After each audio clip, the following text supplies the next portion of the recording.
Hi! Hello! అందరికీ నమస్కారం. Welcome back to Madhurimalu. ఇంకా ఎవరైనా మన ఛానల్‌ని సబ్స్క్రైబ్ చేసుకొని ఉండకపోతే ప్లీజ్ ఇప్పుడే సబ్స్క్రైబ్ చేసుకోండి. ఇక లేట్ చేయకుండా మన స్టోరీలోకి వెళ్ళిపోదామా? 'ఉంటా నీ జతగా' ఎపిసోడ్ 43. సరే అన్నయ్య, అర్జున్ గారు లేస్తున్నట్టున్నారు. నేను మళ్ళీ కాల్ చేస్తాను అంటూ కాల్ కట్ చేసేసి ఫోన్ పక్కన పెట్టేసి ఆలోచిస్తూ అక్కడే ఉన్న స్వింగ్ చైర్లో కూర్చుంది. అసలు అన్నయ్య ఇలాంటి పని చేస్తున్నప్పుడు ఒక్కసారి కూడా ఆలోచించలేదా? అంత ఆలోచన శక్తి లేకుండా అలా ఎలా చేస్తాడు అనుకుంటూ ఆలోచిస్తూ ఉండిపోయింది సింధు.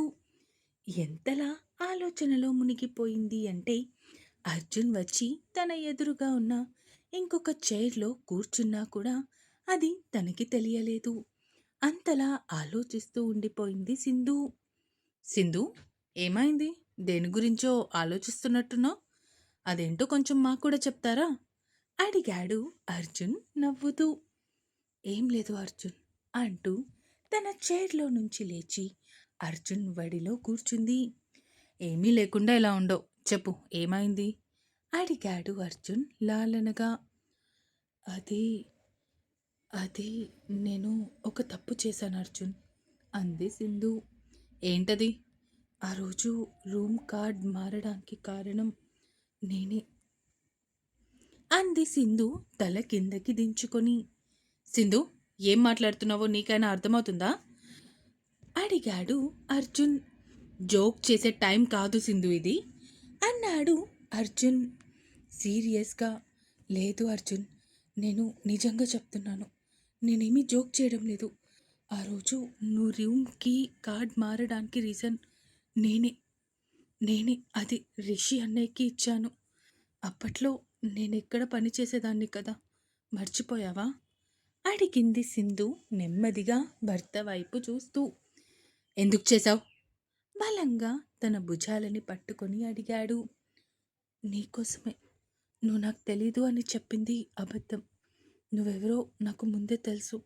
ఎలా అయినా నిన్ను నా సొంతం చేసుకోవాలి అని ఆ రోజు అలా చేశాను, అంది సింధు తన కన్నీళ్ళని ఆపుకుంటూ.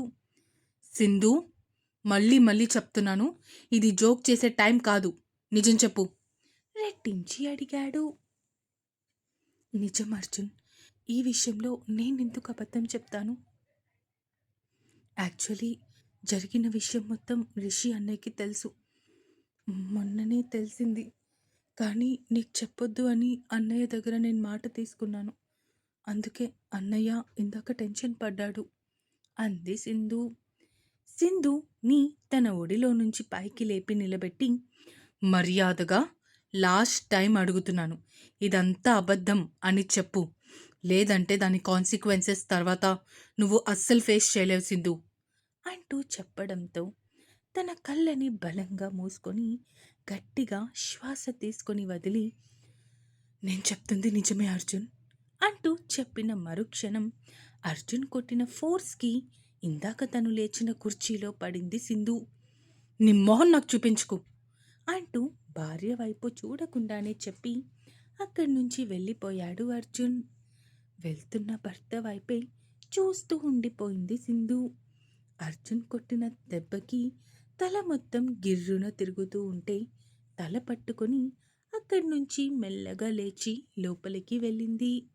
ఇక్కడ కిందకి వచ్చిన అర్జున్ నేరుగా అక్కడి నుంచి తన కారులో రిషి వాళ్ళ ఇంటికి స్టార్ట్ అయ్యాడు. కొడుకు వెళ్ళడం గమనించి అప్పుడు అక్కడి నుంచి కోడలి దగ్గరికి వెళ్ళింది జగదీశ్వరీదేవి. వావ్ సింధు, నేను చెప్పమన్నది అక్షరం పొల్లు పోకుండా చెప్పావు. చాలా గుడ్ గర్ల్ నువ్వు, అంది జగదీశ్వరీదేవి వెటకారంగా. అయ్యయ్యో, ఎప్పుడు నిన్ను ప్రేమగా సుకుమారంగా చూసుకునే అర్జున్ ఇప్పుడు నిన్ను ఇలా కొట్టాడు అని ఫీల్ అవుతున్నావా? ఇక మీద ఇలాంటి దెబ్బలకి నువ్వు అలవాటు పడు, లేదంటే తర్వాత చాలా బాధపడతావు, అంది జగదీశ్వరీదేవి.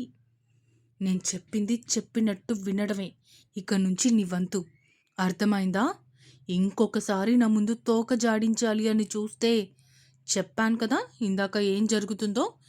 ఈసారి అలాంటి వార్నింగ్లు ఉండవన్నమాట. డైరెక్ట్‌గా వాళ్ళని పైకి పంపిస్తా" అంటూ అక్కడి నుంచి కిందకి వెళ్ళిపోయింది జగదీశ్వరీదేవి. నాకు తెలిసి ఇప్పుడు అర్జున్ ఖచ్చితంగా అన్నయ్య దగ్గరికి వెళ్తాడు. ముందు అన్నయ్యకి ఫోన్ చేసి విషయం చెప్పాలి అనుకుంటూ వెంటనే తన మొబైల్ తీసుకొని రిషికి ఫోన్ చేసింది. హలో సింధు, చెప్పమ్మా. అన్నయ్య, అది అది అర్జున్‌కి నిజం తెలిసిపోయిందన్నయ్య అంది సింధు. ఏం మాట్లాడుతున్నావురా? ఎలా తెలిసింది? అడిగాడు రిషి భయంగా. ఇందాక నీతో మాట్లాడి కాల్ కట్ చేసిన తర్వాత అక్కడికి అత్తయ్య వచ్చింది అంటూ జరిగింది చెప్పడం మొదలుపెట్టింది. ఆలోచిస్తూ ఉన్న సింధు దగ్గరికి వచ్చింది జగదీశ్వరీదేవి. ఏంటి సింధు, మీ అన్నయ్య నిజం చెప్పేసరికి అలా స్టన్ అయిపోయి ఉండిపోయావు. సర్లే, ఇప్పుడు అవన్నీ పక్కన పెట్టు. నీకు శృతి అంటే చాలా ఇష్టం కదా, అది నీ బెస్ట్ ఫ్రెండ్ కదా, ఇప్పుడు నా దగ్గరే బందీగా ఉంది పాపం అంది జగదీశ్వరీదేవి. ఏం మాట్లాడుతున్నారు? శృతి మీ దగ్గర ఉండడం ఏంటి? అడిగింది సింధు భయంగా. అంటే ఎక్కడి నుంచో వచ్చిన ఒక చిన్న కుందేలు పిల్ల నా ముందు చిందులు తొక్కుతుందన్నమాట. అది అలా చిందులు తొక్కడం నాకు అసలు ఏమాత్రం నచ్చలేదు. అందుకే దాన్ని చిందులు తొక్కడం ఆపించాలి అన్న ఉద్దేశంతో దానికి చాలా ఇష్టమైన స్నేహితురాల్ని బంధించి నా దగ్గరే పెట్టుకున్నా. ఇప్పుడు ఆ కుందేలు నా మాట వినకపోతే దాని ఫ్రెండ్ని చంపేస్తాను అంటూ తన ఫోన్లో ఉన్న వీడియో చూపించింది జగదీశ్వరీదేవి. శృతిని ఒక చైర్కి కట్టేసి నోట్లో గుడ్డ ముక్కలు పెట్టేసి ఒక చీకటి గదిలో బంధించి ఉంచారు. అసలు మీరు మనిషేనా? నా ఫ్రెండ్ ఏం చేసింది మధ్యలో? తనని వదిలేయండి అడిగింది సింధు. వదిలేస్తా సింధు, కొన్నాళ్ళు నేను చెప్పింది చెప్పినట్టు నువ్వు చేస్తే అప్పుడు ఖచ్చితంగా వదిలేస్తాను. లేదంటే ఇప్పుడే అది చేస్తుంది. దానికి కారణం మాత్రం నువ్వే అవుతావు. తర్వాత చూసుకో మరి. ఏం చేయాలి అడిగింది సింధు అనుమానంగా. నేను చెప్పింది చెప్పినట్టు చెయ్యి అంటూ అర్జున్ లేచాక నువ్వు ఏం మాట్లాడాలో మొత్తం అంతా చెప్పేసి వెళ్ళిపోయింది జగదీశ్వరీదేవి. అమ్మా సింధు, నువ్వు చెప్తుంది నిజంగానా? అయ్యో పిచ్చి పిల్ల, ఎందుకే ఇలాంటి పని చేశావు? నాకు వెంటనే ఫోన్ చేసుంటే నేనేదో ఒకటి చేసేవాడిని కదా. మీ అన్నయ్య అంత ఇన్ఫ్లుయెన్స్ లేకుండా ఉన్నాడు అని నువ్వు అనుకుంటున్నావా? అడిగాడు రిషి. అప్పటి వరకు పక్కనే ఉండి సింధు చెప్పింది మొత్తం విన్న మీరా జగదీశ్వరీదేవి అసలు రూపం అప్పుడు అర్థం అవ్వడంతో భయంగా రిషి వైపు చూసింది. నాకేం చేయాలో అర్థం కాలేదన్నయ్య. నేనేమైనా తప్పు చేస్తే ఆవిడక్కడ శృతిని చంపేస్తుంది. అందుకే ఇక తప్పక అర్జున్తో అలా చెప్పాను. నాకు తెలిసి ఇప్పుడు అర్జున్ నీ దగ్గరికే వస్తూ ఉంటాడు. నువ్వు ఎట్టి పరిస్థితుల్లో నేను చెప్పినట్టే చెప్పన్నయ్య, లేదంటే శృతి ప్రాణాలకి ప్రమాదం అంటూ ఏడుస్తూ చెప్పింది సింధు. ఆ జగదీశ్వరి దేవిని వదలకూడదు, చంపేసిన పాపం లేదు అన్నాడు రిషి.